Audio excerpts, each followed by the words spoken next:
Good evening, everybody. My name is Scott Krylik. I'm president of the Springfield Township Historical Society, and today is December 10th, 2020. Our presentation this evening is Enfield Elementary School, a historical presentation and memories. And our speaker is Mr. Ed Zwicker IV. He is my predecessor as president of the Historical Society and a volunteer in the archives. So Ed, thank you very much for being with us this evening, and the program is all yours. Thank you. Thank you, Scott. Well, thank you, everybody. This is an interesting way of doing a presentation. Obviously, for me, it's kind of weird. I'm not going to get the feedback I would normally get. So I hope you enjoy it. Again, as Scott had said, if you have any questions, put them in the chat. Scott will be monitoring that. And at the end of the presentation, we'll do either one of two things, depending on how we're doing time-wise. Either we'll take the questions and I can answer them via email and send the answers back out with questions to this entire group that's on this call. And we can focus on the memories and stories at the end of it. But let's see how we go. So I hope you enjoy this evening's presentation of the Enfield Elementary School. All right. So, any presentation that anybody does, it's not one person doing it. It's a lot of people that come together to help contribute to this. The list you see here is mainly people that shared photographs with me, but there's an equal number of people that shared stories with me on Facebook and an email as well. So my thanks go to everybody, particularly the Enfield Erdenheim Home and School Partnership, which is what I always thought of as the PTA. They opened their archives of 72 years up to me. Were kind enough to take pictures and share them with me, which is what you're going to see a lot of this evening. Also special call out to Deborah Zwicker Wilson, my aunt, who does a lot of the newspaper research for me as well, which has been invaluable. So let's kind of level set. I think everybody on this call, I'm sure, has either been to Enfield, taught at Enfield, worked at Enfield, knows something about it, but let me level set real quick. The area we're going to talk about, I'm going back to 1897 briefly here. The area was known as 5 Points. In the area that just came up in red here, this is the area where Enfield Elementary School will be built many years later. So the area of 5 Points is obviously where Church, Paper Mill, and Oreland Mill Roads come together. And you'll notice in 1897, there was a public school on the corner. And I would ask if anybody's got pictures or information on this, please share it with me in the Historical Society. I've been looking for years. I've never found an image of this school. And I'm certain there's one out there in somebody's photo album somewhere in an attic. So originally the land that Enfield would later occupy was owned by a man named Charles Yackel. And he was farming this 91 acres that was given to him by his father, Jacob Yackel, in 1877. Charles Yackel's home sat on the corner, still there today. You'd probably notice the former home of the dentist, Dr. Tom Davis.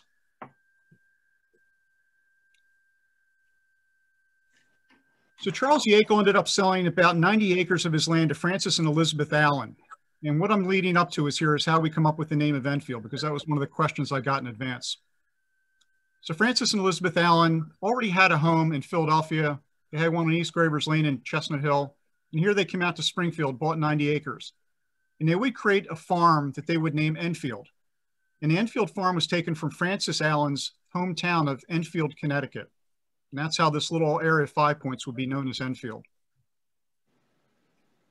Their youngest son, Joseph Dulles Allen, was injured when a horse stepped on him around 1906. So he retired to the family farm out here in Springfield.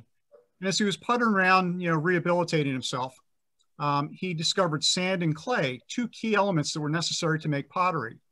And I don't know if we'll ever know what the real spark was with Joseph Dulles Allen that decided to take him into the pottery industry. Because as many of you know, the Mercer tile up in Doylestown was a giant even back then. But Charles Dulles Allen starts up his own pottery, the Enfield Pottery and Tile Works of Enfield, Pennsylvania. They had commissions both locally as well as some large commissions nationally too. My dad, Ed Zwicker III's got a whole talk on Enfield and Samuel Yellen if you're interested. It's a very fascinating topic that we're just, I'm just touching on it very, very briefly tonight. So if we fast forward to 1909, Charles Allen has expanded the Enfield Pottery Works, and now he's added actually a second kiln. It's actually doing so well at this time. And the other thing he's done was he's gotten the post office moved from Lavrock to 5 Points now. or what would be known as Enfield. So the Enfield Post Office was in what is now you'd know as Dr. Davis's old house. We'll also see the land here that's highlighted in red. Mr. J. Welsh Young now purchases 10 acres of the old Yakel track. He's got a home, which is still there today, and a large greenhouse. Fast forward now to 1916. Mr. Young looks like he's torn down the old greenhouse. Business must be booming because now he's got 3 large greenhouses on the property.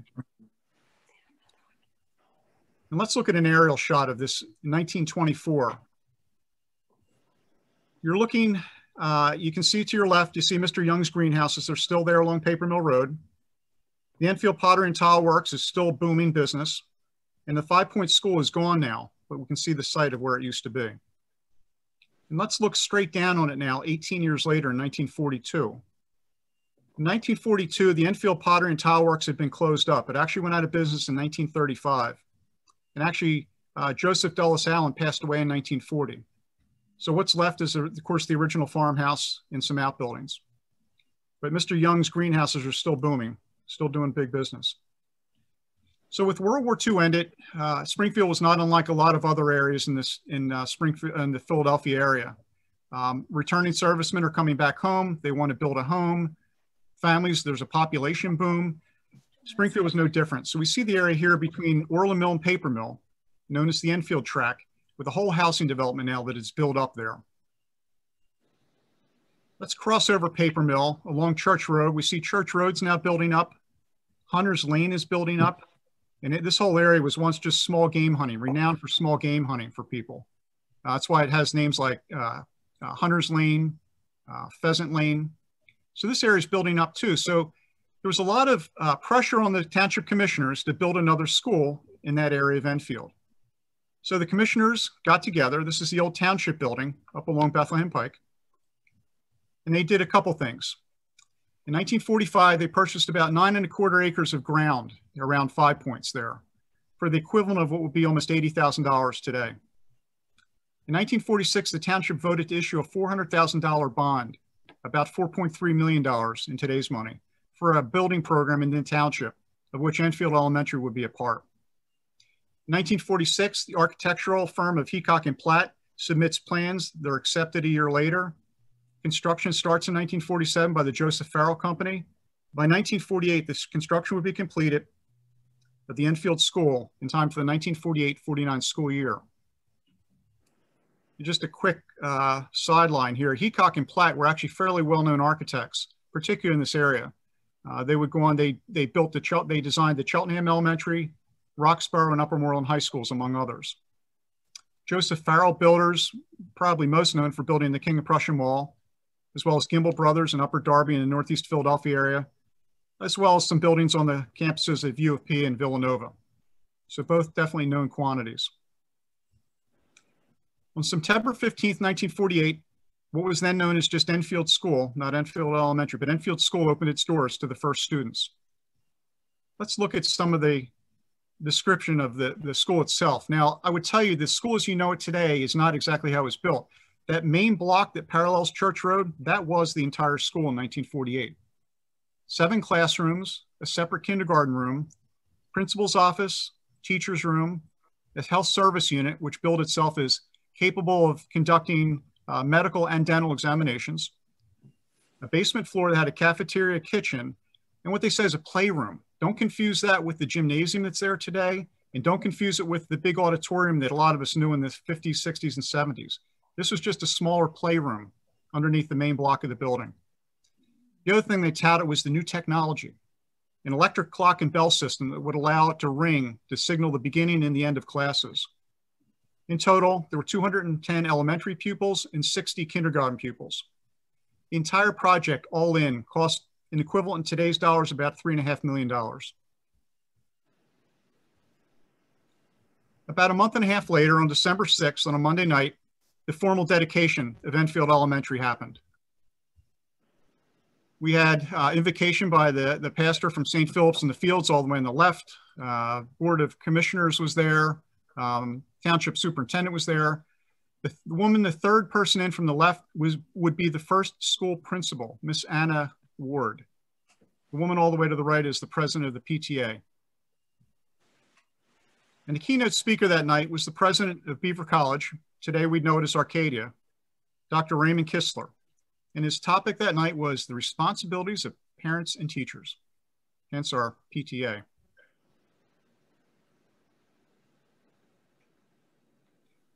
So by 1949, this map picture here, you can see this is the area that the school district owns now. And again, you can see the school is just a block. There's no wings on it yet. They'll come later. And the two areas in yellow are actually private properties that make up what used to be Mr. Young's, greenhouses in his farm. You'll see his main house is still here. It's still there today along Paper Mill Road. The areas in yellow you see are still privately owned today. And they border the school. So I'd like to introduce you to Miss Anna Moore Ward. She was the first principal of Enfield School. And this is Mr. A. Kinsey Huber, the first custodian. And as you can imagine, the school wasn't that big. I'm sure he still had his work cut out for him on the inside, but my goodness, he was obviously a jack of all trades. And here we see him with his very modern lawnmower cutting the lawn as well. And I love the fact he's in a suit and tie, which was very typical of that time. It wasn't just people in office worker, the office workers with suit and tie. Everybody wore a suit and tie at that time. And I'm sure he had his hands full maintaining that whole property and building. Now, this is a picture of this first safety patrol in 1948. You see the Heacock and Platt architect sign still in the building. And safety has always been paramount for the school. And we'll see that as the years go by. Again, this is your first safety patrol in 1948. And here we see the principal, Miss Anna Ward, looking on, watching, observing her students, as well as a representative from the Springfield Township Police Department. Now, you just didn't get a badge and a belt and off you go. No, sir. There was formal training of the safeties back then. And here we see one of the Springfield Township police officers conducting that training while the principal looks on. Now, if you look at the board closely, it's little representatives of different state license plates. And I'm not sure what that had to do with safeties, but obviously, I'm sure it was a topic of great interest. Somebody's got their hand up. They're answering a question already. So I don't remember going through that kind of training when I was a safety. This is an early picture of one of the classrooms. It looks it's probably kindergarten or first grade at that time. Originally, the Enfield School opened. It was just grades K through 6. And we'll see a picture of this same room many, many years later. So anybody who went to Enfield, this is the cafeteria in 1948 when it opened. It won't change a whole lot. We'll see pictures of the cafeteria through the years, and in a current day picture near the end, you'll find that that's one room that we can all recognize. It really doesn't change at all through the years. So imagine this, the school just opened that prior fall of 48. We haven't gotten through a full school year, and already there's talk that maybe the school's undersized. And a rumor is sweeping through the township that they're talking about putting a 6-room addition on the school already in March of 49. So a number of concerned parents and residents show up at the school board meeting and kind of, with the commissioners meeting, and kind of break it up. And they're expressing their concern because at that time, a lot of these were Winmore parents. And the old Winmore School in Willow Grove Avenue had already been maxed out capacity-wise. So my point being, although they didn't add on to Enfield at this point in time, it will be a few years later, we were always kind of straining, with the capacity of the school. And that will continue on for the next 70 years. Arbor Day is typically celebrated the last Friday in April, and this was a big event at the school when it first started up. I may have some people that aren't muted. If you're not muted and you could, that'd be fantastic.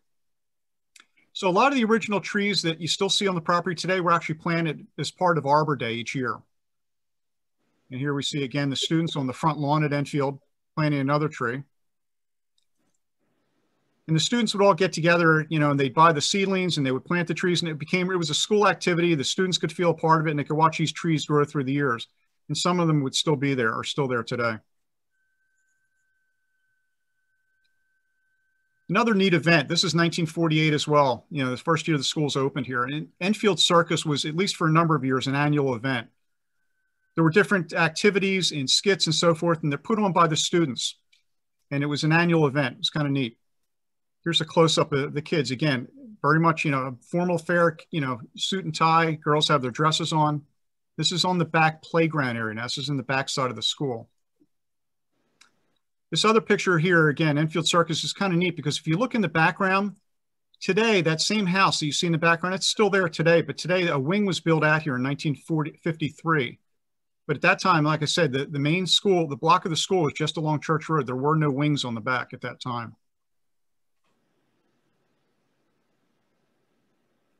May Day, typically celebrated May 1st or else the first Monday in May. Again, an annual event at the Enfield School. Now we know this is after 1953 because we can see one of the wings has been built out off the main block of the school. But again, this was a typical day with students who come out, a lot of events, obviously a dress-up event. Parents and grandparents would come and watch the kids perform skits. They had the annual maypole dance. Again, it was an annual event at the Enfield School. If you grew up there in the 50s, I know I'd gotten notes from people through Facebook and email that remember these events and were kind enough to share the pictures. Here's the picture of the same May Day event, 1953.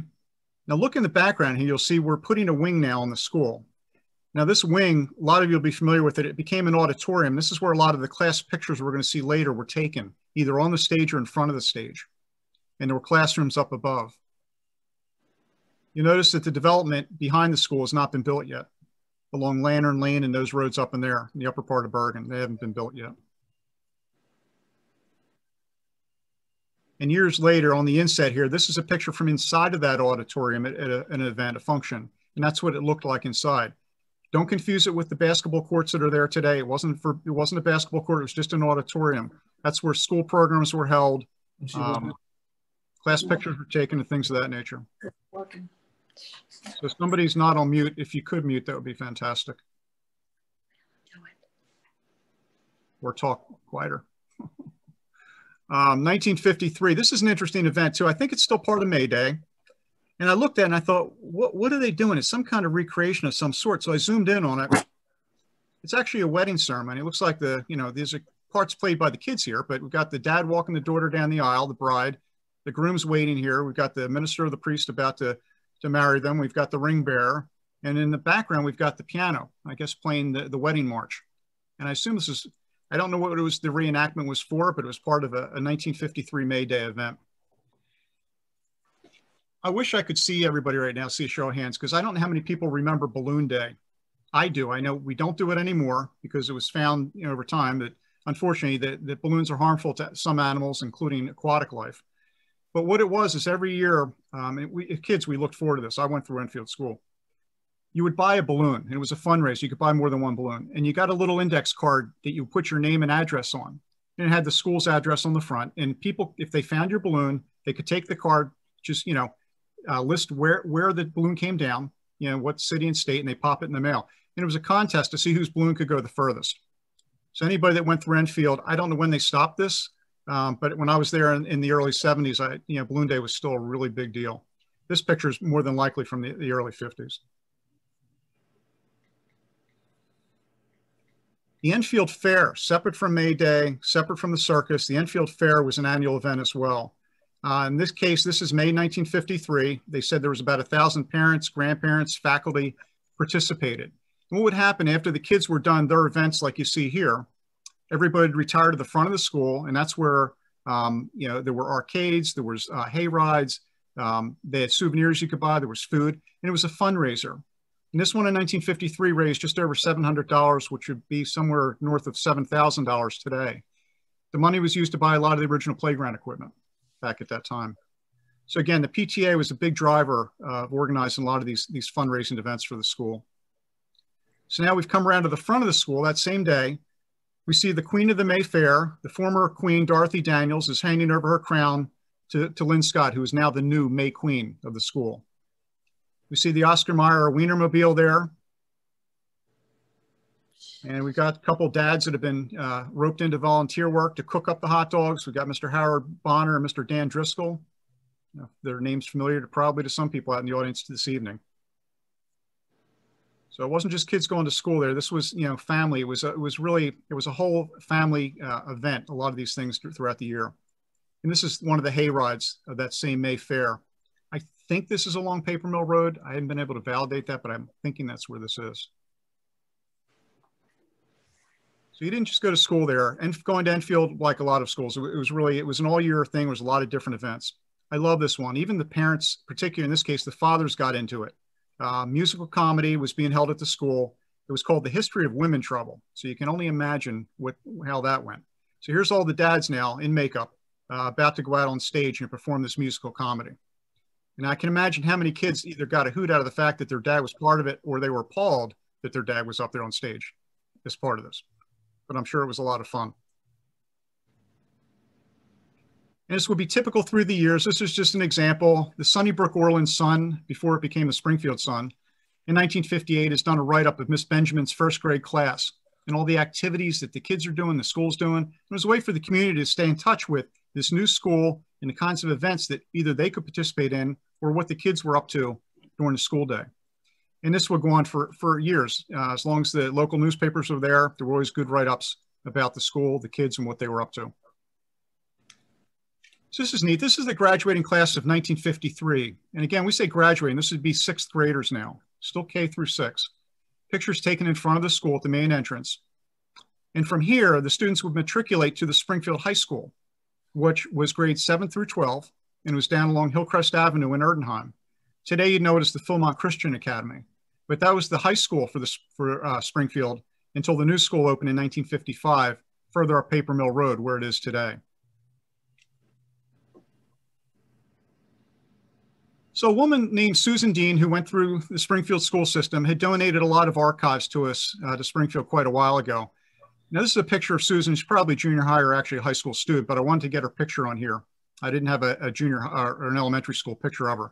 But I want to give you a sense of what the report cards, what kinds of things we were evaluating and grading kids on in the 50s. So, of course, it's, this is a report card for grades 1 and 2. We're going to look at the upper grade report card in a little bit. But this is Susan Dean's report card, the little stick figure. Some of the things you'd expect, right? It's more focused on social development than academic development, at least at that time, in the 1950s, in the early grades. But here's the one I love. Check this out, lunchtime, right? We're grading kids on lunchtime. I love this. I'd like to take these rules and bring them into my house when my grandkids come here for like a lunch or dinner and see if they can apply to these rules. The one you won't see on here because they didn't have them was don't bring your cell phone to the table, right? But remains at table until excused, does not waste food, talks in a soft voice at lunchtime. I love it. And then, of course, the subjects you'd expect: reading, writing, spelling, and conversation. Arithmetic, and of course, the staples of music, art, and phys ed. Here's another cool thing now in the 50s, right? The teacher in longhand would write the notes back home to the parents of how their child was doing. In this case, Susan's been promoted to grade 2. To start next year. Now I'm going to put up a lot of class photos, and I'm not going to go into a lot of detail of them. I put them up for nostalgia reasons for those of you who either maybe were in these classes or you'll recognize a teacher or a student. Where I know the teacher's name, I put it in here. I don't know who this teacher is here. I'm sure somebody in the audience knows, and you can throw it in the chat, and I'll update my presentation for next time. This is the 1958 class. Now this would have taken, this picture was in the new auditorium, that wing that was at it in 1953. This is where a lot of your class photos will be taken in years to come. So now let's look ahead at Susan now. And now she's in 3rd grade. And no little stick figures on the front here. This isn't baby stuff now. We're moving, this is big time now. We're focusing on academics now, right? But yet it's interesting. Look at what we were graded on in grades 3 through 6. Work habits, health habits, what else do we have? Social relationships and personal traits too. I love it. Now, I don't know what a 3rd grade report card looks like today. I'm guessing it's a little bit different than this. And of course, the staples, the reading, spelling, English, math, all the things you'd expect. But again, I love it. The teacher in longhand would write comments. They would go home and Mr. and Mrs. Dean would have to sign off on it. Today, there is no printed report cards. Everything's online. My granddaughter in high school, everything's online. I can go in and see her grades. Comments are all electronic. There is no personal touch, if you will. Another big event that we'll see carried through from year to year that the PTA will put on was the Enfield Square Dance, an annual event. And I took this little excerpt out, and I'll read it for you because it may be too small on some of your screens, but I thought it was kind of cute. The write-up says, "The air was just nippy enough to make the Enfield PTA Square Dance a really lively affair. Sweaters and topcoats were the vogue, but the main attraction was the activity on the outdoor dancing pavilion at Enfield School grounds. Those who attended said it was one of the nicest affairs ever staged by the parent-teacher group." And we'll see this square dance tradition continue on. This is a cool picture. This is Mrs. Lieber. Mrs. Lieber is the woman on the right. The woman on the left is now the former Mrs. Anna Ward. She's now married Carl Lehman. It's Principal Mrs. Anna Lehman, and that's how a lot of people will remember her. It's the same woman. She just went from being single to being married. So she was there from 1948 until, I don't know the exact year, but sometime in the very late 60s, she was the principal there. This picture is taken when you came out the door. It faced onto Paper Mill Road. And now we're getting into some colored class pictures by the mid 60s, which is kind of cool. So these photos were actually donated to me, or donated for us to use tonight by Scott Armington. Mr. Armington, a lot of you will know, is a 6th grade math teacher in the middle school. For any of his students that are out there tonight, this is Mr. Armington here in 1st grade in Miss Benjamin's class. Scott's going to kill me later for pointing him out, but I felt I needed to do that. This is Miss Wall's 3rd grade class, and here's Scott, Mr. Armington again. Again, these pictures were taken in the auditorium. So for the students out there of Mr. Armington, here's your chance to kind of see if there's any dirt on him, right? So he shared his report card with me, so I'm going to share it with you tonight. Spoiler alert, he was a great student, so no dirt tonight. Interesting that Scott's 3rd grade report is very similar to the 1st and 2nd grade report cards that we saw from Susan Dean 10 years before. And I don't know how to explain that, but the little stick figures here, same type of, social development evaluation for 3rd grade now that we were evaluating 1st and 2nd graders on 10 years ago. Again, the typical same courses you'd expect. Good luck. Scott was a great student all the way through high school. I've known him since I was about 12. Fantastic guy. You've got a great teacher there. I wish, again, I could get a show of hands. I don't know how many people remember Dr. Burke. The Burke family lived at the corner of Bergen and Paper Mill Road. I went to school with Robert, and he had two sons, Lee and Barry. Lee Burke shared this picture with me. This picture was taken from their backyard, looking down. The trees hadn't grown up. You could actually see right into the back of Enfield Elementary.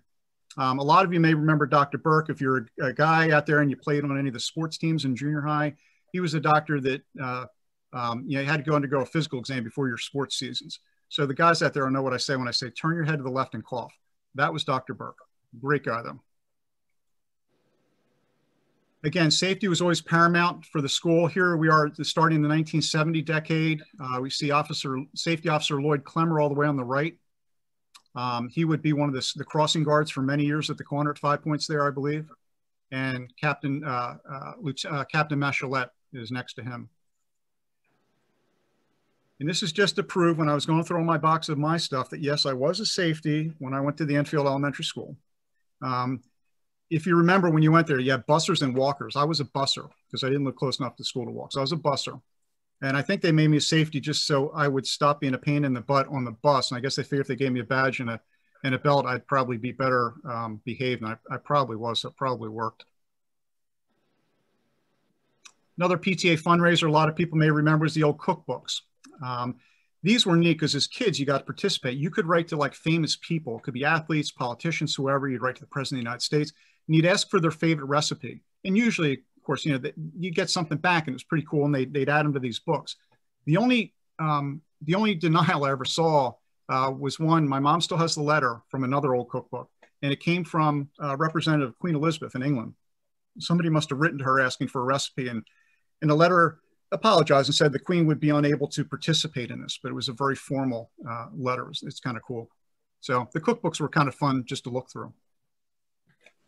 This is a stock photo, but come on, anybody as a kid, right? When you're in elementary school, when you woke up in the winter, remember when we used to get snow in the old days? And you'd wake up and there was snow coming down like this and you're looking at the window and what was your first thought? Do we have school today? I hope not, right? Because if you didn't, you could go out and sled all day with your buddies. Does anybody remember, and again, man, I wish I could see, show of hands here. If anybody remembers the number, you'd listen to KYW and they'd read a number and your school had a number. And if they called your number, you didn't have school. Does anybody remember what our number was? I actually remembered it, but I found the letter to validate it. Superintendent Payson sent out a letter in 1970. Please publicize this number, 315. That was our number. And they'd read them in numerical order. So if they'd go like 3:13, 3:14, 3:16, you'd be like, oh no, you had to wait like 10 more minutes. And as it's getting later now, you got to get ready for school just in case they don't call your number. So the cool thing was when my mom went back to school later, mom taught before I was born in Springfield schools and then stopped for a while. And then she went back in later years. But it was cool because when mom was teaching, if the house phone rang at about 5 a.m., we're like, yes. You knew you didn't even have to get up and wait for the number to be called because that 5 a.m. call meant they were calling to tell mom no school because she had a whole call list she'd have to get down. So these are just things that kids don't know today, but it was just something in the past. Anybody that went through Enfield School, probably in the 60s, 70s, and I don't know how long she taught here, the music teacher, Mrs. Louise Rohrbach, was like your best mom and grandmom rolled into one. Even if you hated music, look at the looks on these kids' faces. She got you singing along. You love music class. It was hard not to. She was such an engaging, wonderful woman. So I was glad to be able to find a picture of her here. I think it'll bring back memories for anybody that had Mrs. Rohrbach for music. You'll remember her. Now, here's the cool thing about a virtual presentation. See, my youngest brother, Johnny, this is his second grade picture. Now, Johnny's out in Pittsburgh way tonight. Now, if he was in an audience with me right now, he'd kill me. But see, Johnny's out in Pittsburgh. He can't do that. He can yell at his computer screen tonight, but that's the extent of it until I see him at Christmas, and then he can kill me. So I put this up here to say another event that we had every year was Olympic Day, or sometimes called Field Day in later years. The school was divided into two teams, and there were a whole series of events, and you got points for them, see which team would win. And I originally promised Johnny this would just be part of a collage, but I'm sorry, John, I didn't have any other things to put in here. So this is John. He took first place in the skipping relay and first place in the sack race this year. You can see our family was very athletic. Anybody that's probably my age or younger, or maybe a little bit older, will remember these, the old metal lunch boxes, right? Mom would pack your lunch in there the night before and off you go to school. You had your lunch, you had your thermos. We'd eat in the cafeteria. And after the cafeteria, we come up here to the playground. And everybody stacked their lunch boxes up just about where you see this Jungle Book lunchbox. That was actually my kindergarten lunchbox. We'd all stack them up here on the playground so we could go off and play. Now, what would happen was a couple things, because it's on the playground, occasionally a dodgeball would come flying through and knock the lunchbox down, or a basketball, or some smart aleck guy would run through the pile of lunchboxes, drop kick them just for the fun of it. So anybody that had your lunchbox, you knew that the lunchboxes were indestructible, but the thermoses weren't. So everybody usually had these like crappy replacement thermoses that would go in the lunchboxes on short order. I know people that collect these lunchboxes, if they've got the thermos, they're worth a ton more money because they just didn't survive the playground. So now I'm just going to put up a series of class pictures. Again, I'm not going to dwell on them, but I do them to show, the teachers that were there during these years. And obviously for the people that were in these classes, you may get a kick out of seeing them. This is Mrs. Kuhn's first grade class, and I apologize to her because I don't know if that was the correct spelling of her name or if it was K-U-H-N. If it was, put something in chat. Scott will correct me and I'll update the slide. Mrs. Rosenthal, who was there for many years. This is her sixth grade class, and this is Mr. Armington again. It's the last time I'll embarrass you, Scott, because from sixth grade here, Scott would go on to junior high. This is Mrs. Herman's fourth grade class. This is when I started there in 1971. We moved from Winmore. I started at Enfield in fourth grade. And since I've embarrassed Scott, I'll embarrass myself. This is me, the little blonde-haired guy with the pink and blue shirt on here. I was into the Beatles. Mom let me dress that way. Go figure, huh? This is Mrs. Herman. This was our principal, Mr. Lally. Mrs. Lehman. Then I think there was another principal. Then Mr. Lally was there by the early 70s. How great a name is this for a teacher? Mr. Learn. This is Mr. Learn's third grade class. And Lee Burke, if you're out there watching it, Lee, here's Lee. Lee donated this photo to me. Mrs. Randolph's fifth grade class. Again, I'll embarrass myself. I'm the guy up here in the back row that looks like a girl with the long hair and the silk tie. I was really into the Beatles. I had the bell bottoms and the platform shoes. Everybody else was dressing like their dad back then, but I was dressing like the Beatles. Mom and Dad were great, humor me and all that phase. Miss Reedy's class, sixth grade, 1973. Red was obviously the color of the day. Some people were on board with that, others not so much. But we'll see Miss Reedy a couple times. Here's something that struck me, folks, and I imagine it'll strike a lot of you that are out there that went to school too. When I was a kid and let's say, 8, 9, 10 years old going to the elementary school, I had Mr. Collins for sixth grade. This is not my class, but I had him for sixth grade. man, we always thought Mr. Collins was really, really old. I look at Mr. Collins in this picture now, I'm thinking he's got to be 30 years younger than I am right now. It's funny how time has a way of doing that, doesn't it? This is Miss Collier's 6th grade class. Here's Miss Collier. Again, these were all taken in the auditorium. It was the place to take class pictures. Mrs. Rosenthal again. And now we got Mrs. Lewis's kindergarten class. This is taken in the library that was on the first floor of the school. It's Reedy again in the library. There's again. Miss Park's 3rd grade class. I wish Miss Park was in this picture. She's not, believe it or not. I actually spoke to her last night. She's 90 years old now, lives in Elizabethtown, Pennsylvania, and she has a whole box full of Enfield stuff that she's going to donate to the Historical Society. I just have to go out and get it from her. I just found that out. But it's kind of neat to talk to her. I talked about the square dances that started back in the 50s. Well, here we are 30 years later, and we see Amber Galise, I apologize for saying her name wrong, and her father, Joe, at a square dance here in 1980s. So again, it was a tradition that continued on like so many others. And by the 80s, we've got talent shows now. It's not just about athletic events. Kids have plenty of talent, so here's a chance to show them off. And these were things that were in the Springfield Sun. Here's the cafeteria, pretty much unchanged. It'll look like this in 2020. This is 1984 in the cafeteria. And I wonder what the meals cost it. And I only found 3 examples of 3 years. And of course you say, oh, 35 cents for lunch, that's really cheap in 71, but you turn it into today's dollars. And what you see is, you know, the price pretty much stayed the same through all these years. She was in there. Oh, there's Ned. Is that Ned? If you could please mute.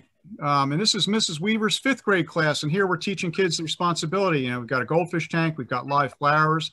This is my cousin, Molly Wilson Patton, who's online tonight here too. Molly, so thanks for sharing this picture. Or your mom shared it. Maybe you didn't know she did it. Here's Mr. Huntz's 4th grade class. Now we're up to almost 1980.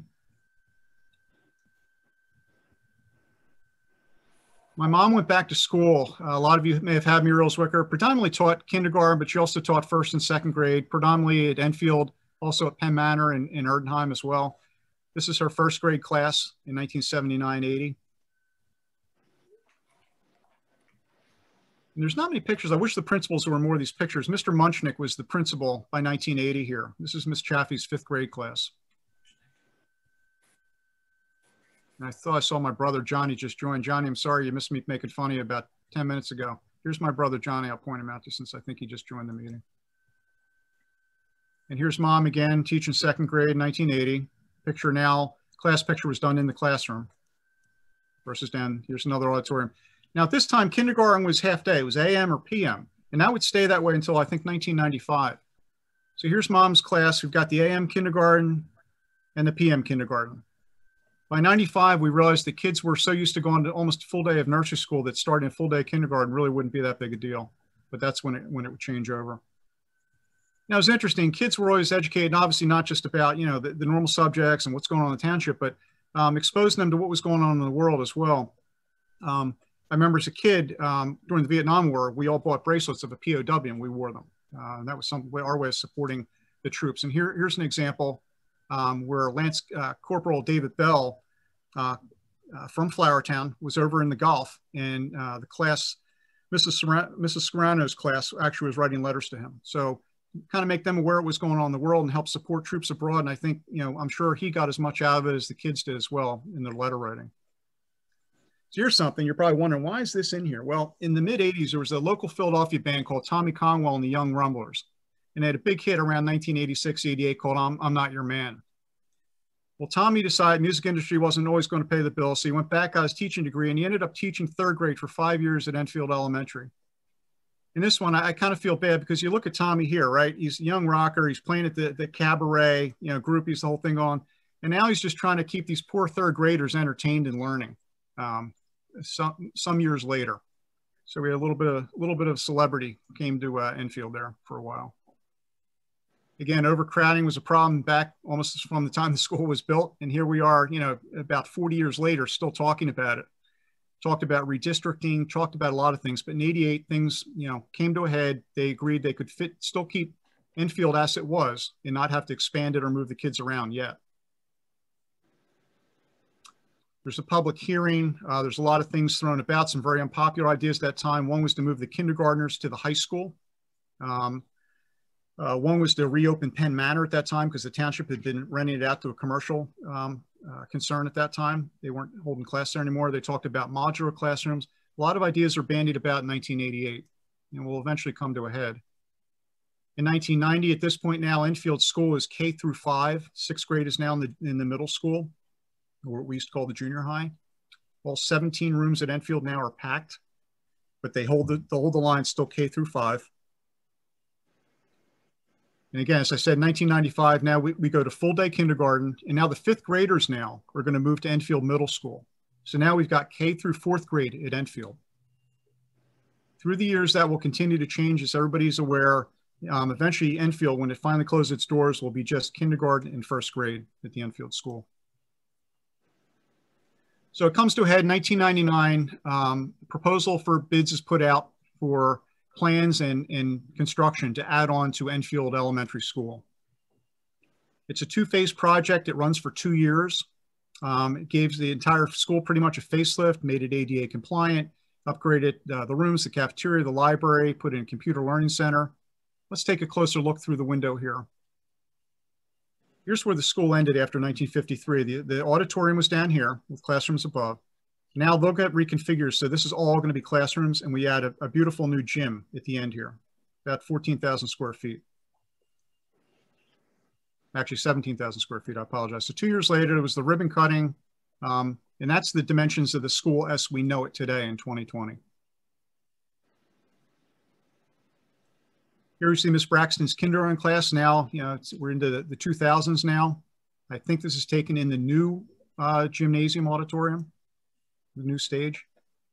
These may be slightly out of order in the wrong decade. If they are, I apologize. They didn't all have dates, but I thought they were just good examples of just what the classrooms look like, in action. There's not a lot of those kind of pictures, so I thought they were kind of cool to put them in here. Miss Shively's class, doing a Thanksgiving Day, the trace your hand, make the turkey kind of thing. Again, reaching out beyond the borders of Springfield here. Captain John Hoffman, former Enfielder, went through Enfield Elementary there. He's now over in, Afghanistan, I think at this point. Yeah, Afghanistan. He actually sent back a flag that actually, they traveled into combat over in Afghanistan, sent it back to Enfield, and it was used for Veterans Day commemorations. I love the book fairs. I don't even know if I think they was probably still doing them at the end. I know a lot of kids don't read books. They read off their iPads and Kindles and stuff now. But I can tell you as a kid, man, mom would give us a couple bucks for the book fair. I loved it. Anybody that knows me well won't be surprised by the fact that I still have the original books I bought as a kid at the book fair because I don't throw anything out. And again, those talent shows that started in the 80s, look, 20 years later, they're still going on. So a lot of really neat traditions start, some in 48, some started in years later, but almost all of them in one form or another will continue. Here's the remnants of the Olympic Day field day from my brother in the 70s. And, 30 years later, still doing it, still doing it. I guess they called it, I don't know if it was called field day at the end there. I think, yeah, field day.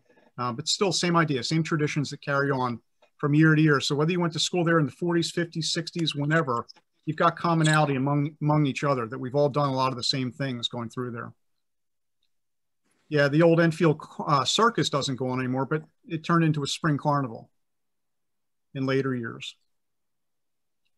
And we even expanded to things like, more academically oriented things, top readers awards here. So everything from academics to athletics to everything. There was a little something for everybody going through your early years in school here at Enfield, which made it really special.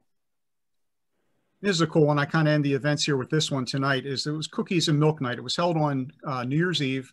And this is a kindergarten teacher reading to the first graders. They're all in their pajamas at the school. And I don't know if it was a sleepover or they were just there for the evening. But again, just another really cool event that I guarantee any of these kids in this picture will never forget. We all have memories of going through here. So this is interesting. The last school year, and I didn't know it would be the last school year per se, but 2019, 2020 is pre-pandemic. I was driving down Church Road, got caught at the red light there at 5 Points, and I thought, yeah, it's kind of interesting picture with the buses coming and going. Took out my camera, snapped the picture, and I'm glad I did because you'll never see this again. This was the final academic year, school year for Enfield Elementary. And I'd be remiss if I didn't talk to anybody again that went there. You always remember the crossing guard, whether you were a busser and your bus came through that 5 Points intersection, or you're a walker and you had to cross Church or Paper Mill to get into the school. You know, for Roddy Davis, who is our last crossing guard because now the school's closed. Roddy was there the last 13 years. Here he is on his first day on the job. It's a picture of him at his daughter's house getting ready to go to work for the first day. And prior to Roddy, Gail Zimmerman stood that corner for 15 years. And my understanding is Officer Lloyd Clemmer probably stood that post before Gail. So, you know, hats off to these folks that kept the kids safe coming and going every single day. So today, the Enfield Elementary School signs there are no more events. There is no more Enfield after this year. So what I want to do is I'm just going to take you on a quick tour inside and outside that I took some pictures in late August, and then I took a few about a month ago. And where I can, I'm going to flip back and just do some before and afters for you as well, just to give you a sense to show you as much as things change, sometimes they stay the same. Here's the entrance to Enfield School. Here's the principal, Miss Anna Lehman, probably in one of her later years, standing in that same entranceway, probably late 1960s at this point. And again, you'll notice the stone sign up here, it says Enfield School, not Enfield Elementary. So let's step into the school. We're going to go in the main hallway, and every day kids walked under this eagle. And I doubt that very many, if any of them, realized the significance of that. We were known as the Enfield Elementary Eagles. So this is my pennant I had from when I went to school there. When you got to the junior high, you were the Enfield Junior High School Warriors. Then we became the Spartans when we got to high school. But in the elementary grades, we were the Eagles. This is just turning around, looking I want to share some of the artwork the kids have done through the years that's still there on the walls that will go away with the school when it comes down. This is the class of 2018. They did a really neat collage here. Tiles, they painted them and glazed them. They're still in the hallway. Again, there's no more events to be held now at Enfield. The board's empty. This is probably one of the last boards that was up that would notify kids of upcoming events, but these events never happened either because the students' last day at the school was March 12th, 2020, before it was closed down for the pandemic and everybody went home. So let's walk down. We've come in the main entrance. We're going to turn right now. When I went to school here, this was the upper grades. 3rd through 6th was down this end of the building. K through 2 was at the other end. But let's start with what used to be the upper grades. This is a typical classroom. Today, it would have been a 1st grade classroom when the school closed. Here's a flashback to what it looked like probably in the 1950s. Before and after, as far as I can tell, it's the same classroom. We're going to continue down the hall. This is the wing which would have held the 5th and 6th graders when I went there. It's obviously now it's ADA compliant. There's a lot of good upgrades that have happened through the years. So tell me, anybody, come on, man, if you were a kid there, when you walked by, we used to call it the teacher's room, teacher's lounge, teacher's room, right? As a kid, you were never, ever allowed in there. So, of course, there was a lot of urban legend and things like what went on in the teacher's room, right? There wasn't a glass door there, at least not as I remember. It was a solid door. So that's where the teachers would go to have their lunch and get away from us kids. Surprised, you know, I get to go in there now today as an adult. You know, you still have trepidation opening the door there. It's just cafeteria. Don't want to dispel the urban legends, but there wasn't much to it. Typical classroom as it looks today in 2020. Again, this would have originally been the upper grades. It was kind of weird, I got to tell you folks. Some of these rooms I went into and they were emptied out, cleared out, and I won't bother showing you pictures of them. They're not very interesting. Some of these rooms I still expected the kids maybe were just down at lunch or at recess and they were going to come back in soon, even though you knew they weren't. So if you remember going to school here, if there was a fire drill or you're going to lunch or to recess, you always had a line up, right? You had a line leader, you had a door holder, and you had a person that flipped off the lights. And, you know, in the year 2020, it's the same as it was when I went to school there a long time ago. Now we're going to turn around. We're going to come back up the same wing, head into the hall. We're going to make a right when we get to that blue wall there. We're going to be facing back to the main entrance again. We get down that hall. We pass the main entrance. Now we're going down to what now is the kindergarten wing. When I went to school, there was 2nd through K. There's some signs I'm going to put up and just show you. And I do this from a historical perspective. This isn't kind of taking a This isn't, don't read this wrong. This is not a political statement one way there. This is purely from me, the historian. It's just kind of showing a sign of the times and how things have changed through the years. I know when I was a kid, man, I ate peanut butter and jelly every day, right? But here you've got nut-free classrooms. So things we have to be more conscious of today that we didn't not that many years ago. So if you look, this is, we're going into Mrs. Cannon's room here. This is one of those rooms I expected the kids to come back in. It's still got the cool world map rug on the wall and still has the projects up on the wall. Science world, the word wall. You know, this is what it looked like the last day when these kids left this school. The crisis response. Crisis response means something different in 2020. When I went to school, when I first started kindergarten over in Winmore in the mid 60s, the crisis then was we're afraid of a nuclear holocaust, right? So we used to have bomb drills. In my first year of kindergarten, because I went to kindergarten twice, I liked it so much I went 2 years. The first year of kindergarten, when they had the bell would go off, right, you'd have to get under your desk and huddle up in case we're being bombed, right? That was going to matter. I think my second year of kindergarten or first grade, they decided, gee, the big old building with the glass windows, probably not a good idea to keep the kids in the classroom even under the desk. So we used to huddle up out in the hallway. So I don't remember that, but maybe a couple years when I started elementary school. But today, obviously, the crisis is take on a different meaning. Again, sign of the times, anti-bullying. This is great. It's got the attention brought to it today that it didn't when I went to school. We went to school, you went out in the back playground, you settled differences out there, which not that was a good thing, but so today we take a lot of the stuff more seriously. And again, sign of the times from a historical perspective. It's important to note this. So now we're heading down the hall to the art room. Now, originally, I believe this was the library many years ago. Today, it's the art room. This is what it looks like in 2020. I love this. These phones are still on the wall in the classrooms. Now, a lot of the kids, I can't believe they look at them. They even know what they are. Nobody remembers what the dial phones are, right? But picture yourself, right? You're a kid now. You're in elementary school, right? And you're sitting in the classroom. When these phones rang, man, the classroom got dead silent because when it called, it meant somebody was calling from the office and somebody was going down to visit the principal. So your first thought was, if it was after recess, you're thinking, what did I do at recess that I shouldn't have? But you're thinking, when that phone rang, man, you just looked around and hoped it was somebody else's name getting called, not yours. The phones are still there. So I take this, we're going to walk down through the kindergartner wing now. And I take these, not that they're particularly interesting, except that there's some beautiful, beautiful artwork. It's still on the walls today. And I don't know if it can be saved and moved before the building comes down. I'd like to think so. But some of it's really just beautiful. So I took some shots just to kind of memorialize it. And these are some of the classrooms in that kindergarten wing.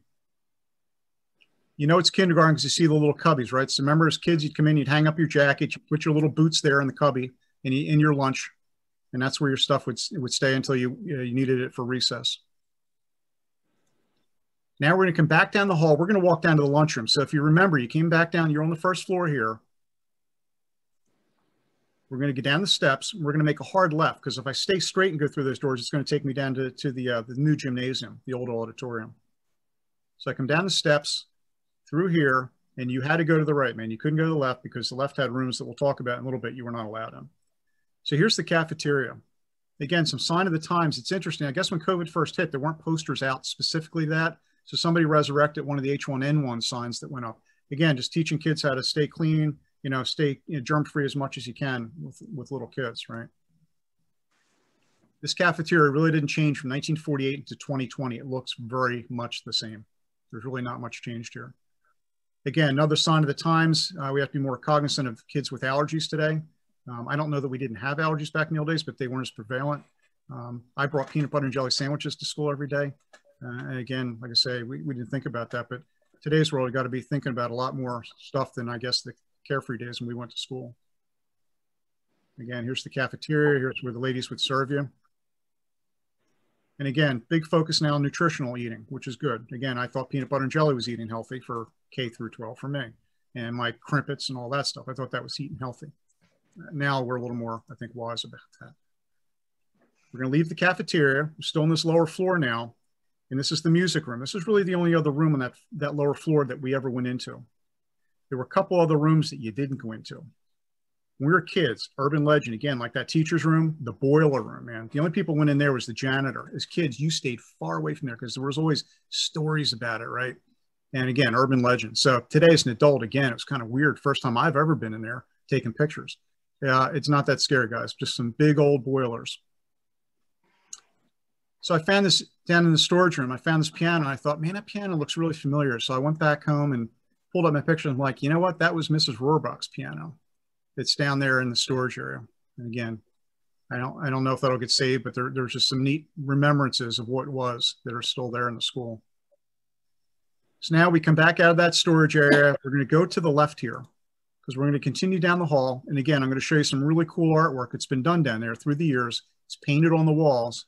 It's going to disappear with the school, but wanted to preserve it in pictures. As we continue down the hall, what you would have walked to in the old days would have walked into the old auditorium. But remember, in 1999 to 2000, that auditorium got converted to classrooms like this one for kindergarten.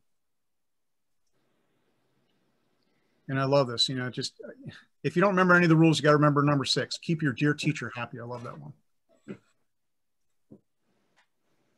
And again, just all the you know, the positive reinforcement in Mrs. Robinson's kindergarten class, just, you know, just reminded me so much of kindergarten, my own experience. So now we're going to continue down and we're going to walk into the new gymnasium. How cool is this, man? I wish we had this when I went to school there. So this is the gymnasium, full gymnasium. Again, you can still use it. It's got wonderful sound system and lighting, and it still has its own stage now. And we'll start, you know, some of the class pictures later will be taken there now in more recent years. For the 50-year anniversary of the school, you know, there's banners hung up in there to remember, you know, honoring the past, building for our future. So as we step back out, I'm going to do one real quick tour around the outside of the building today with some before and after pictures. So here we got 2020 and we've got 1948 when the school opened. You see some of the big trees here, just out of some of the trees here. These were planted as part of Arbor Day through the years that we saw earlier. I took this picture from the second-story window looking out into the playground. The reason I did, because I recognized I had that same angle from 1953 when they were building then the new wing on.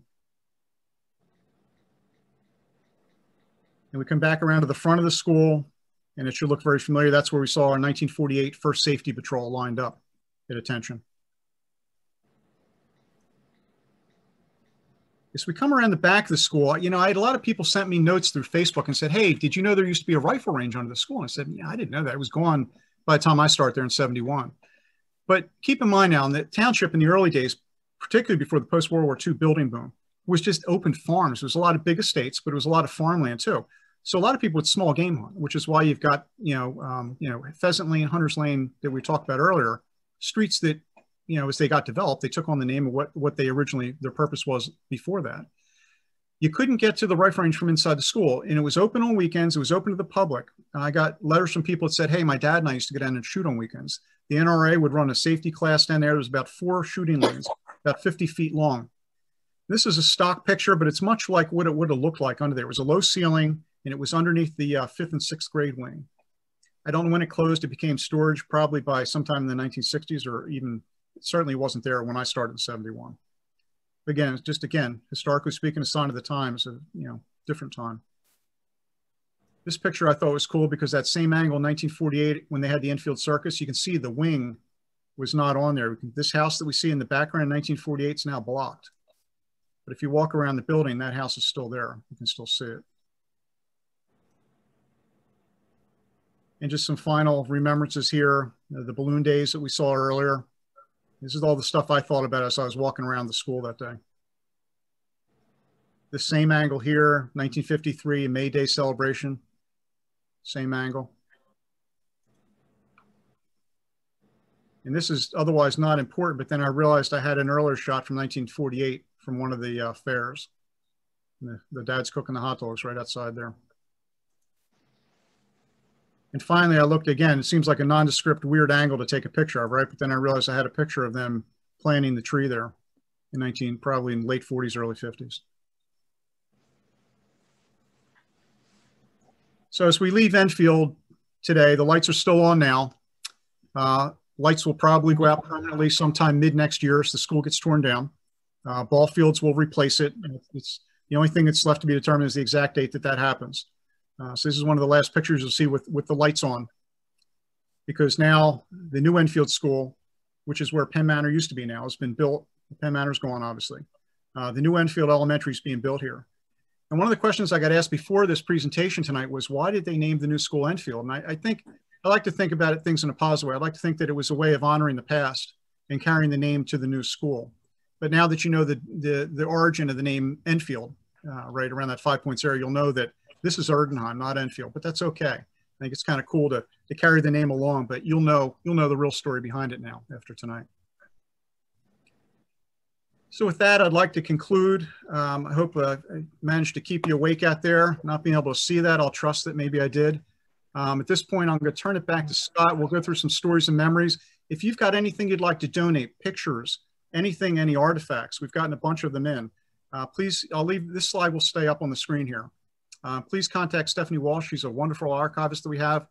She'd be happy to talk to you about what things you'd like to donate.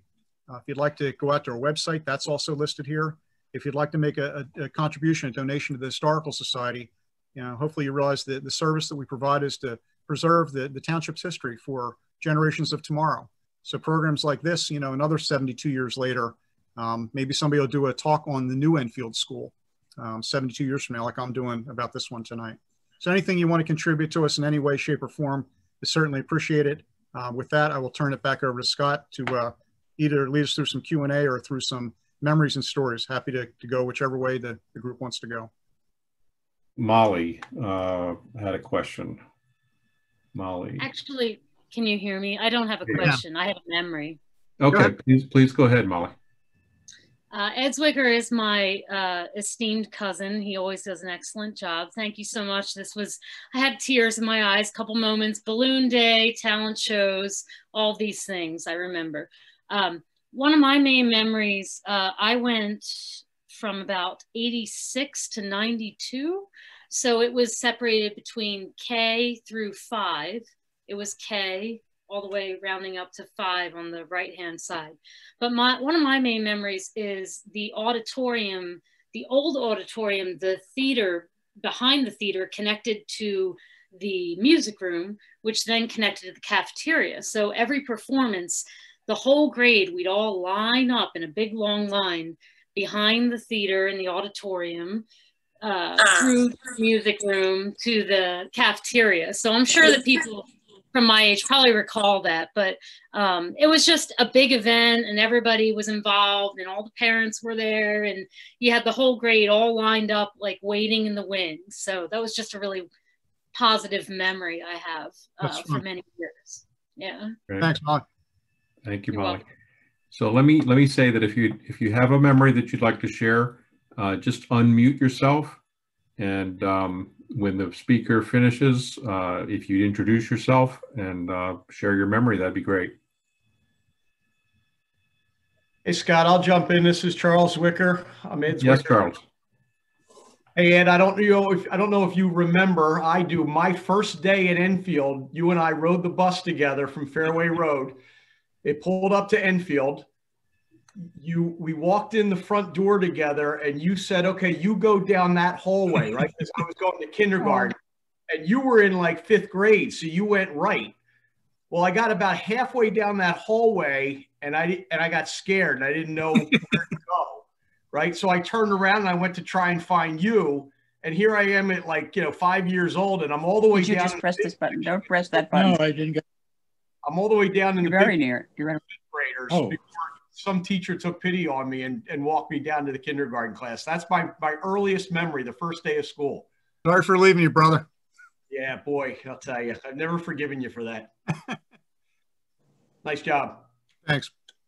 So Don Sirianni, I know that you, I think you spent a little time in the rifle range. Did you tell me that earlier? Yeah, I was in a NRA club, a shooting club, actually Allied Gun Club. We met in Upper Dublin, but in the wintertime, we used to go under the ground there and did target shooting with 22s. So Don, what year was that? What years? I would say mid-60s. Okay. I would put that there, yeah. And I sort of vaguely remember, I think the high school had a shooting club where the high school kids have a rifle strapped to their back and walk down and do their target shooting. Yeah, a lot of high schools did. I think Abington had one through the early 1980s too. Yeah. It wasn't much down there, dirt floor and pretty dingy if I remember it, but. It's still that way now, Don.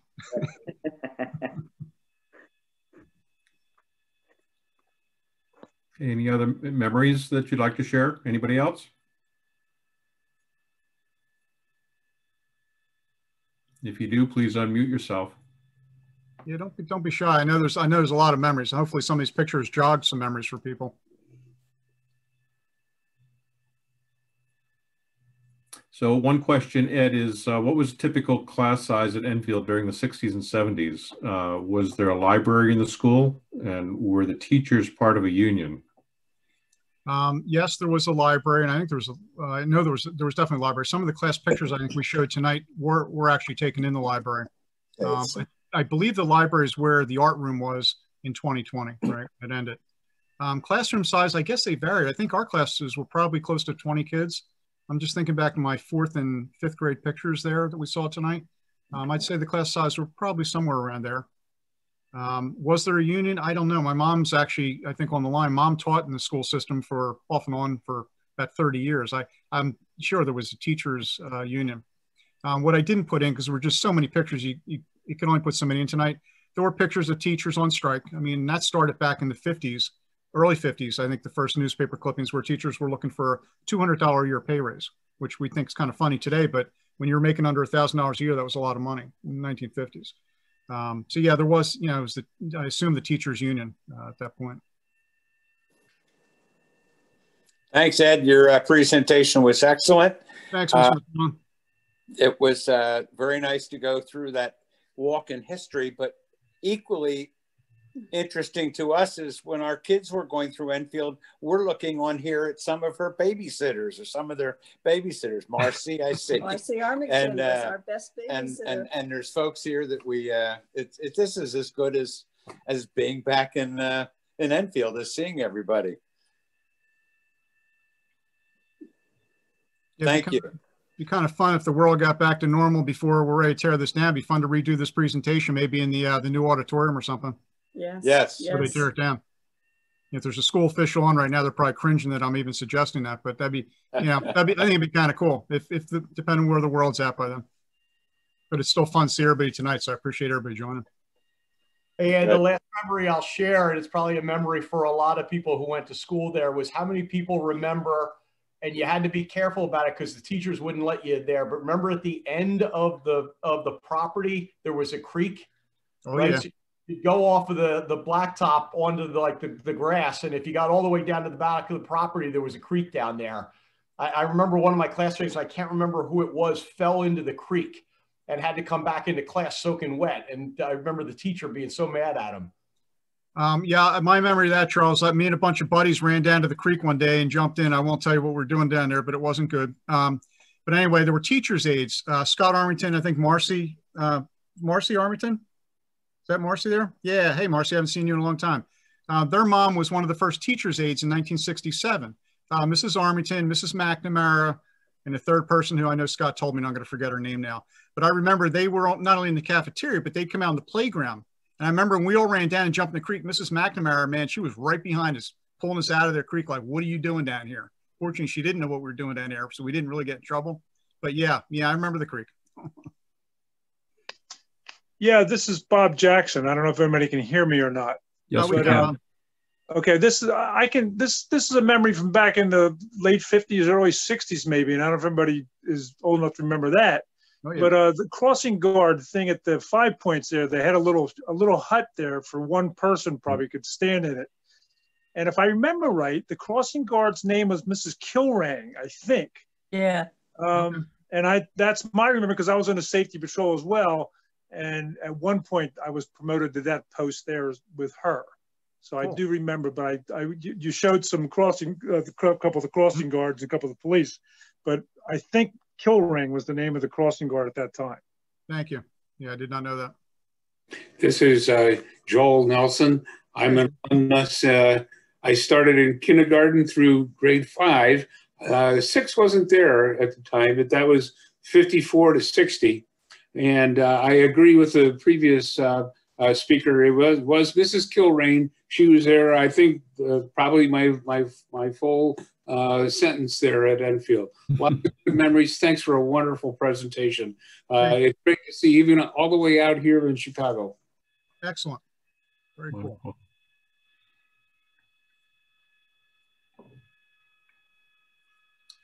So there was a question, have we done this for Hillcrest yet? And the answer is no, but maybe that'll be, maybe we can convince Ed to take that one on next. Yeah, you know, it's funny because when I first agreed to do this, I had almost very little material. So I posted a bunch of requests for stories, pictures on Facebook, and just got a tremendous outpouring. And it got me thinking. I was talking to Scott and some other folks on the board, said, you know, we could probably do this for each of the schools. You know, for the old, I went to the old Winmore School in Hartwell Lane, which is now, I think, Doctors Complex or other things in their businesses. But I thought it'd be kind of fun to do it for each of the area's schools, just like this. I'm sure we'd get the same kind of, you know, turnout and outpouring for something like this. But and I will, again, just to call out again to the PTA, the Enfield PTA has kept wonderful archives for the last 72 years, which a lot of these pictures I drew from there. I could only hope that, you know, the PTA was active in those other schools too, because I imagine we could do a similar presentation. For Flowertown School. Yep, you're right. So Flowertown, there was an Oreland School on Plymouth Avenue. You had the Winmore School, there were a couple of Winmore schools. Yeah, they were all over. Yeah.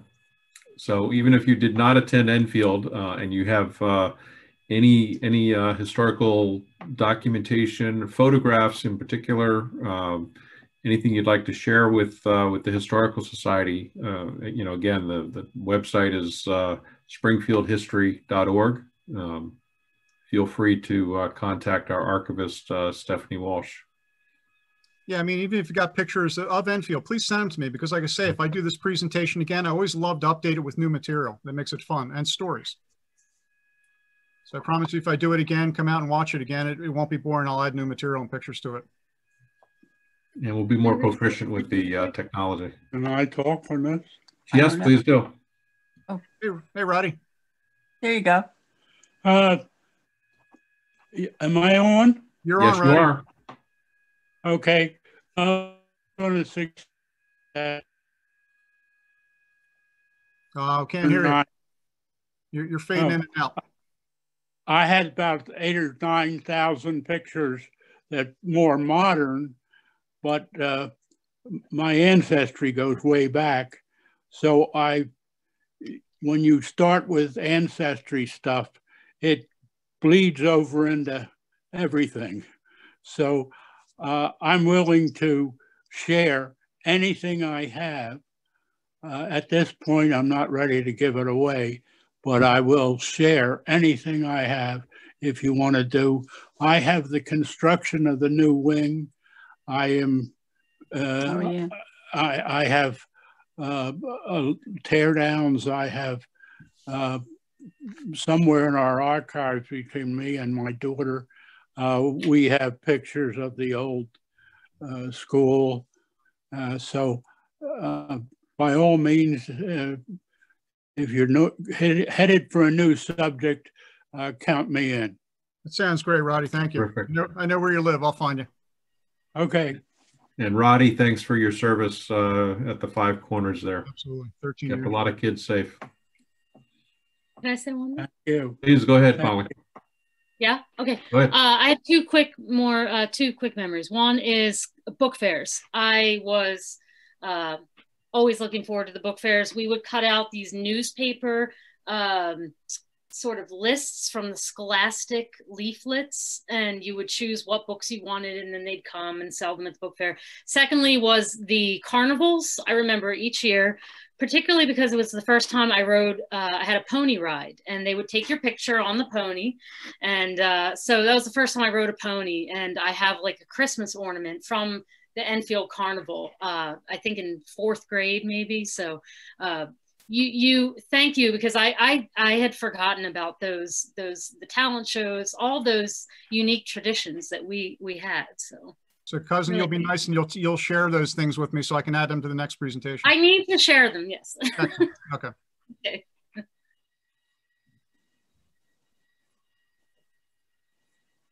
Mm-hmm. Bonnie Davis says that would have been Rita O'Very's ponies. Yep. This is Joel Nelson again from Chicago. I wonder if anybody remembers, we bought stamps. I think they were for savings bonds, and you could buy one day a week. You could buy stamps and put it in a booklet, like S&H green stamps and stuff. And that was an activity we all looked forward to.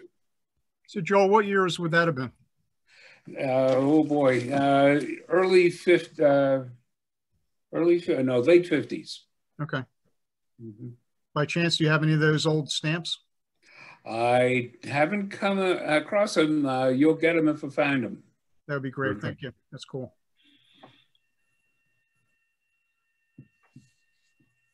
Can I share something? Please do.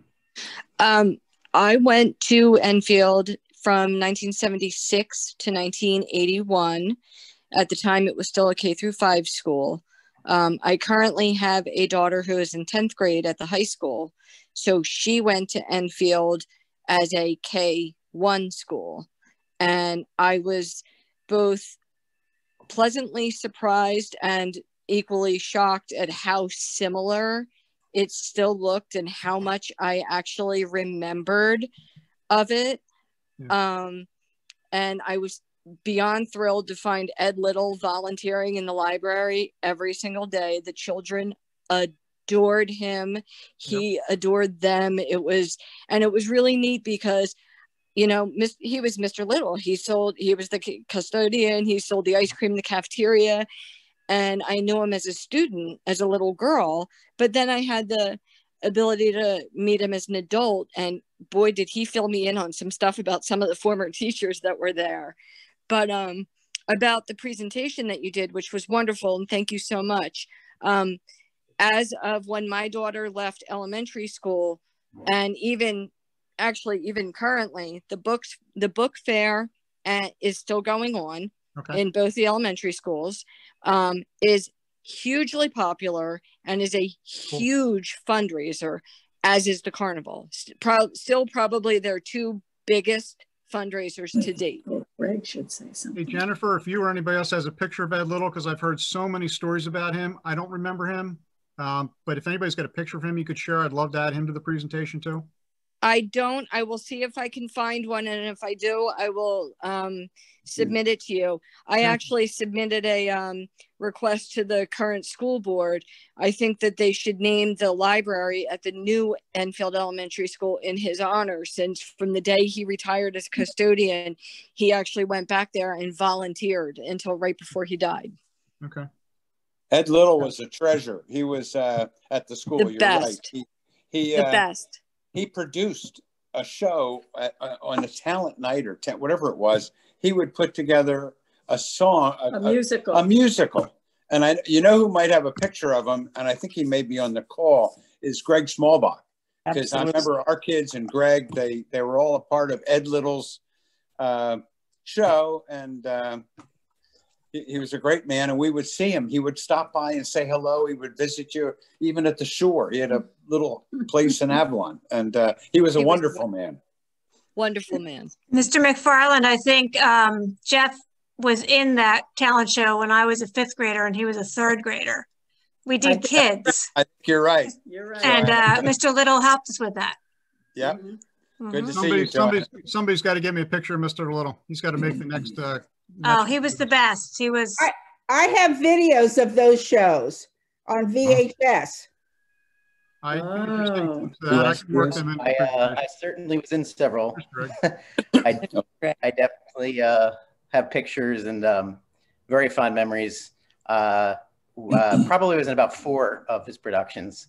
But also one other story to share about him that I really remember was we used to play baseball throughout the year in the courtyard there. And we would have these, with tennis balls and the plastic bats that were all stuffed with newspapers and whatnot. And if you hit a home run, it went on the roof, right, of the school. And towards the end of the year, he would always say, there would be a day, and you never knew what day it was in the spring, but he would go up there and he would start lobbing off all of the tennis balls that were hit up from the whole year. And people would just be like grabbing them and collecting them. But many, many fond memories. He was a great man and a dear friend. Cool. Thanks, Greg. Another memory I have is in gym class with Miss Vacher. Oh, yeah. We had to run to David Jesus fence and back. David, he was Father Dennis. It was kind of diagonal from the playground. It's where the Springfield Greenery was. Okay. Yep. That fence. And that was we had to run a David Jesus fence and back. I think he was my brother's year. But that was our warm-up for gym class with Miss Vacher. And you were a good runner, so I'm guessing you probably won those races, Jordan. Well, probably not. I was very surprised to find out that they no longer do gymnastics in gym when my daughter went there. Were they still doing like field day or Olympic day or something? Oh yeah. Yeah, okay. Oh yeah. It's just color day now. Color day.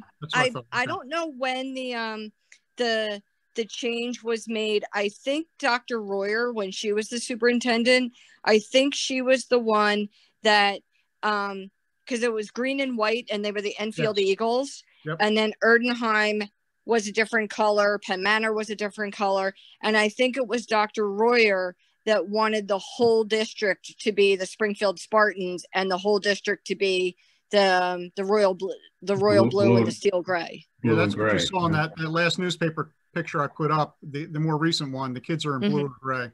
Yeah. High school colors. Yeah.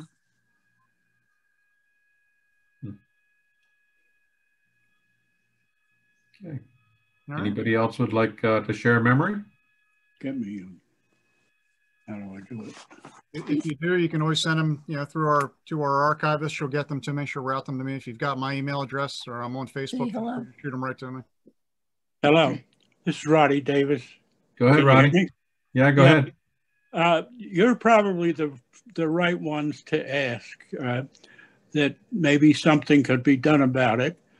I went to Thomas Williams Middle School. We called it junior high then.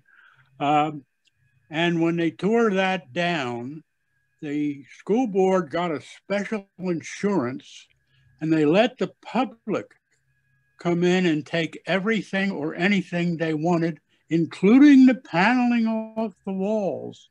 The school was beautifully built and people took it home and did all kinds of stuff, the shelving and the blackboards, everything, which reduced the cost of the teardown and also saved a lot of memorabilia. And I didn't have the room for any of their things that I needed. But this should be done with those murals and those things that Ed showed in his earlier pictures. Let's save that, not necessarily for the township or the Historic Society. Some of it's pretty big, but I know friends that took murals off the walls and pictures that are hanging in their homes. So that's just, let's do it before the wrecking ball comes in and nobody's done anything about the beautiful stuff the kids did all those years. I agree. So, well, thank you. We certainly have a conversation with the school district. Yeah. I do have, that's actually a good segue into something that I wanted to mention. I've had conversations with the school district about salvaging some of the bricks from the school when it's demolished. And as the Historical Society is always looking for funding, we were thinking we might sell bricks as a fundraiser for the Historical Society. And so stay tuned.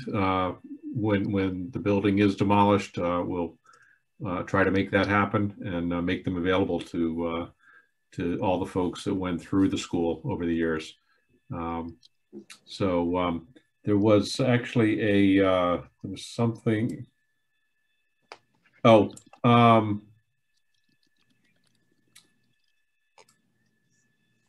Patty Gee has a question, and I hope somebody on the call can answer.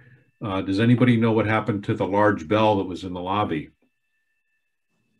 That's a good question. I mean, there was the old Winmore School bell that hung in the old Winmore School on Willard Grove Avenue. And at one point, it got moved from there. It was in the old Winmore School, I think. the old, what I call Hartwell Lane. And at some point, I think it got moved to Enfield Elementary. It's not there today. I mean, Don, I don't want to put you on the spot, but I don't know from a township perspective, have you got any insight into where it ended up? Township has nothing to do with the school district, so no, but maybe they took it down to the new Enfield. Yeah, I don't know. I mean, I at one point I know it was in the old rifle range. It's not there now because I've seen pictures of it. So I don't know where it ended up. Contact Craig. He can probably tell you. Craig Thorne. I just figure you know everything, Don. You've been here in the township forever. You're like the Wizard of Oz for Springfield Township, man. I've known Don since I was a kid in Boy Scouts. Don knew everything. Don was an Eagle Scout like me.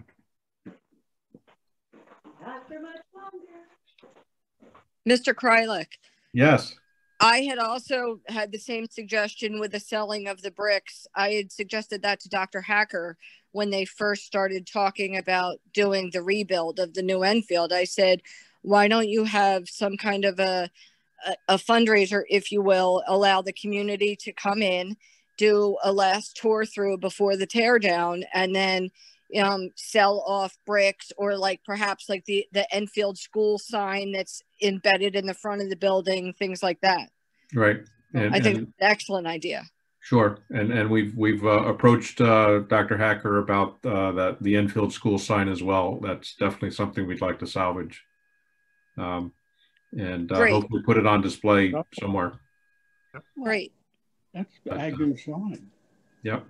So we are pursuing those sorts of ideas, and certainly if you have any others, you can contact me or contact Ed or anybody at the Historical Society, and we'll try to facilitate that discussion.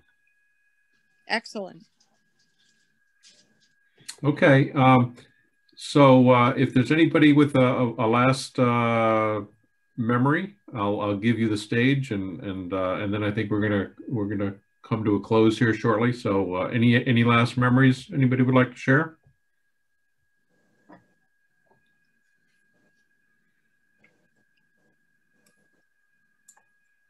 I have a question for my cousin Ed Zwicker. What's your, I mean, after all this, after going back and revisiting, is there any one thing that stands out specifically for you looking back after you toured Enfield Elementary?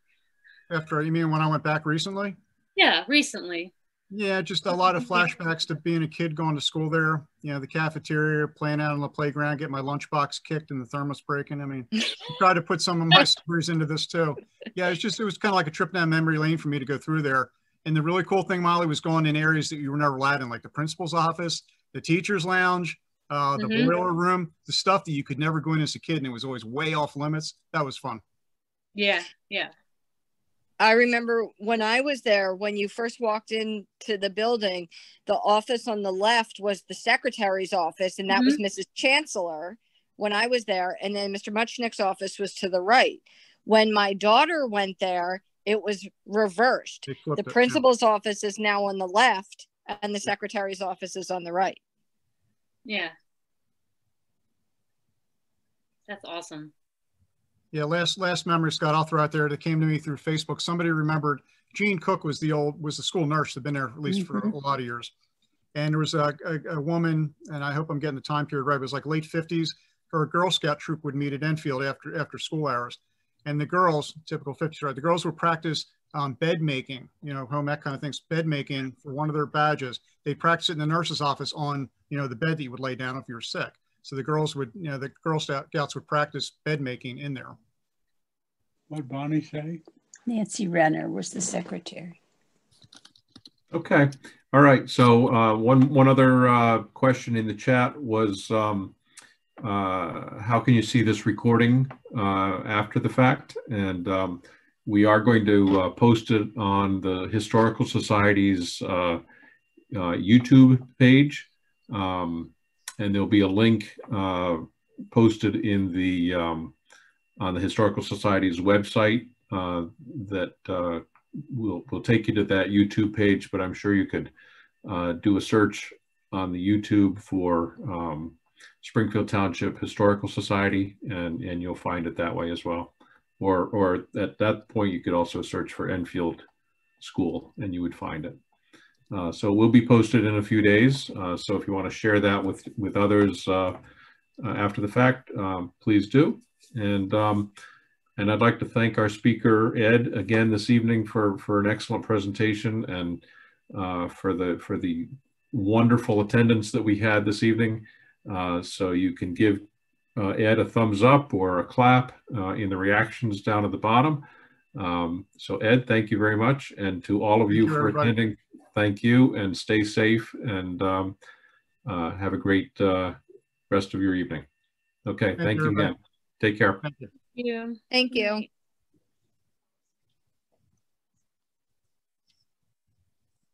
Oh, I don't know how to leave. There we go. Thank you. Really fun to see everybody and hear good stories.